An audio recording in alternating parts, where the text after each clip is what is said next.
বিসমিল্লাহির রহমানির রহিম। আসসালামু আলাইকুম।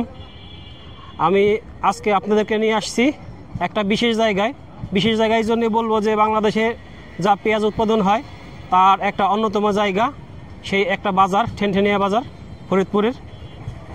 এখানে আজকে দেখবো যে কত পেঁয়াজ আসে, তা দেখতেই পারতেছেন। আপনাদেরকে একটা জিনিস দেখাই, এই দেখেন অলরেডি এইখানে ভ্যান সিরিয়াল লেগে গেছে। এই যে ভ্যান সিরিয়াল লেগে গেছে, এখান থেকে বাজার আরও বেশ দূর। এই সিরিয়াল সব পেঁয়াজের গাড়ি। তাহলে বুঝেন এই যে মাত্র এখন সকাল 6:15 বাজে, আরও গাড়ি আসবে। এত লোক আসছে এখানে, এত পেঁয়াজ নিয়ে, যে বস্তা বস্তায় যত দেখতেছেন এগুলো সব পেঁয়াজ, শুধু পেঁয়াজ আর পেঁয়াজ। কিছু পাট আছে। আমরা এখন বাজারের ভিতরে যাব আর দেখব যে আসলে কত পেঁয়াজ এখানে আসে, আর আপনাদেরকে দেখাবো।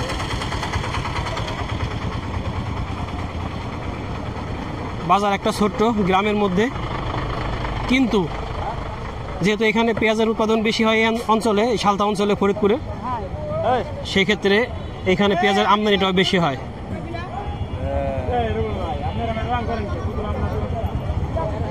দেখেন অবস্থা। আমরা এখন যাই, ভিতরের দিকে যাই।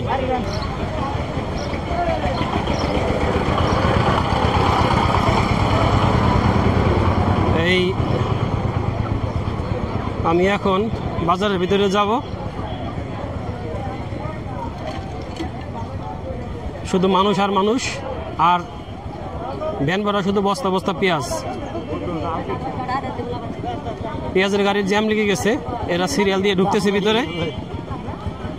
তাহলে বুঝেন কি পরিমাণ সবাই, যে আসলে কত পেঁয়াজ এখানে আমদানি হয়।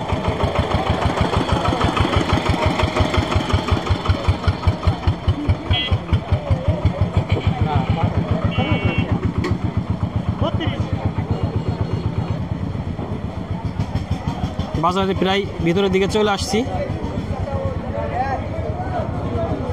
দেখেন অবস্থা। সবাই একটু দেখেন যে কত পেঁয়াজ এখানে আসে। সবাই এখানে যারা আসছে এরা সবাই কৃষক। তাদের বাড়িতে যে পেঁয়াজ রাখা ছিল সেই পেঁয়াজগুলো নিয়ে আসছে এখানে বিক্রি করার জন্য। আর এখান থেকে দেশের বিভিন্ন জায়গায় এই যারা এখান থেকে পাইকারি ব্যবসায়ী যারা কিনে, তারা এখান থেকে নিয়ে যায়। এই দেখেন অবস্থা।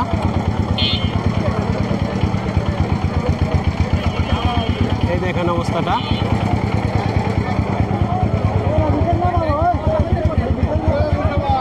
শুধু পেঁয়াজ বিক্রি করতেছে ভাইরা।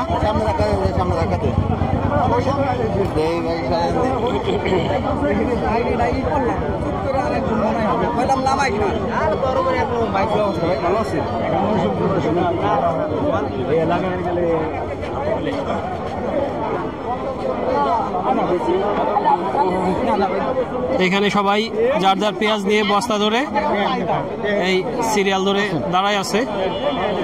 পাইকাররা এখানে আসে, দেখে, আর এখান থেকে পেঁয়াজ কিনে নিয়ে যায়। এই সবাই দাঁড়ায় আছে। যারা যারা পেঁয়াজ নিয়ে আসছে তারা এখানে বস্তার মুখ খুলে দাঁড়ায় থাকে, আর এই ব্যাপারীরা এখান থেকে কিনে নিয়ে যায়। প্রচুর পেঁয়াজ এখানে, প্রচুর আমদানি। এখন তো পেঁয়াজের সিজন প্রায় শেষ, তারপরে এই অবস্থা। এই হলো বাজারের ভিতরে। ব্যবসায়ীরা তো পেঁয়াজ কিনে ভরে ফেলছে, এখনো প্রচুর পেঁয়াজ আসতেছে। দেখেন আপনারা দূরে কি অবস্থা। এই একটা দোকানে ঢুকি, এই হলো দোকানের। পেঁয়াজ কিনা শুরু করছে মাত্র অল্প সময় ধরে। এই দেখেন, এদিকে আছে, এদিকেও আছে, এদিকেও আছে, এদিকেও আছে। চারদিকে শুধু পেঁয়াজ আর পেঁয়াজ। আর এদিকে দেখতেছি যে পচা পেঁয়াজ, এইখানে প্রচুর পচা পেঁয়াজ। এই পচা পেঁয়াজও বিক্রি হয়। এইগুলা সম্ভবত আজকে 1500-1600 টাকা, 45-50 টাকা কেজি। তার মানে আপনার 2000 টাকার কাছাকাছি চলে আসে। এদিকে এই সবাই দেখেন পেঁয়াজের শুধু বস্তা আর বস্তা। ভালো পেঁয়াজ এগুলা, খাবার পেঁয়াজ, বীজ পেঁয়াজও আছে। এখানে বেচা কেনা চলতেছে। মানুষ, এই দেখেন পচা পেঁয়াজ, এই পচা পেঁয়াজও বিক্রি হয়। আর এই পচা পেঁয়াজ প্রচুর। এই যে দেখা হলো এখানে এসে আমার ছোট ভাইয়ের সাথে, সে একজন পেঁয়াজের ব্যবসায়ী, পেঁয়াজ কিনতে আসছে। সে কানাইপুর থেকে, সুদূর কানাইপুর থেকে ঠ্যানঠেনে চলে আসছে। অনেক দূর থেকে শেরপুর থেকে আসছি। এই যে ভাই কোথা থেকে আসছেন? এই বড় ভাই শেরপুর থেকে আসছে পেঁয়াজ কেনার জন্য ফরিদপুরে ঠ্যানঠেনে। ভাই এখানে আসছেন কেন বলেন তো একটু? এখানে বীজ পেঁয়াজ কি ভালো পাওয়া যায়? জি, ভালো বীজ পাওয়া যায়। ভালো বীজ পাওয়া যায় না, তার জন্য এখানে আসছেন আপনি। এই ভাই সেই শেরপুর কোথায়, বাংলাদেশের শেষ সীমানা, সেখান থেকে আসছে এই ফরিদপুরে। তাহলে বুঝেন যে এই বাজারে কতটা ভালো পেঁয়াজ বিক্রি হয়। দেখেন সবাই, আসলে এখানে আসলে পেঁয়াজ দেখলে মাথা ঘুরে যায় যে কত সুন্দর, কত ভালো, কত পেঁয়াজ এখানে আমদানি হয়। শুধু চারদিকে পেঁয়াজ আর পেঁয়াজ, পেঁয়াজ আর পেঁয়াজ, পেঁয়াজের পেঁয়াজের চারদিকে সয়লাট। এক হিসেবে বলা যায় পেঁয়াজের রাজ্য। প্রচুর আগে বৃষ্টি ছিল, কাদা, তারপরও কাদা উপেক্ষা করে মানুষের বাজারঘাট চলতেছে।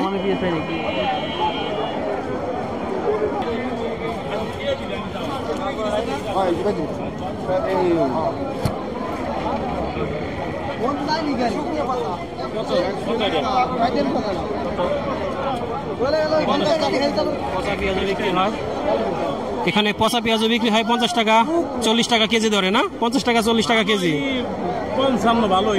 ভালো হলে 55 বিক্রি হয়। তাহলে চিন্তা করেন আপনারা যে পেঁয়াজের কি ডিমান্ড, যে পচা পেঁয়াজও বিক্রি হয় 50-55 টাকা কেজি ধরে।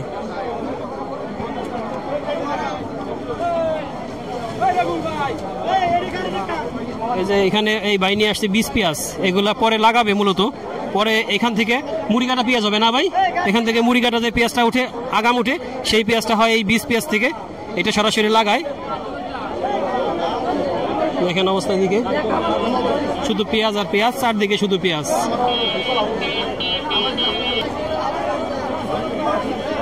আজকে এখানেই শেষ করে দিলাম, কারণ সময় স্বল্পতা। আমার ভিডিওটি যদি আপনাদের ভালো লেগে থাকে তাহলে লাইক, কমেন্ট, শেয়ার দিয়ে সাথে থাকবেন। আর আমার চ্যানেলটিকে এখনও যারা সাবস্ক্রাইব করেন নাই, দয়া করে সাবস্ক্রাইব করে নেবেন। আল্লাহ হাফেজ।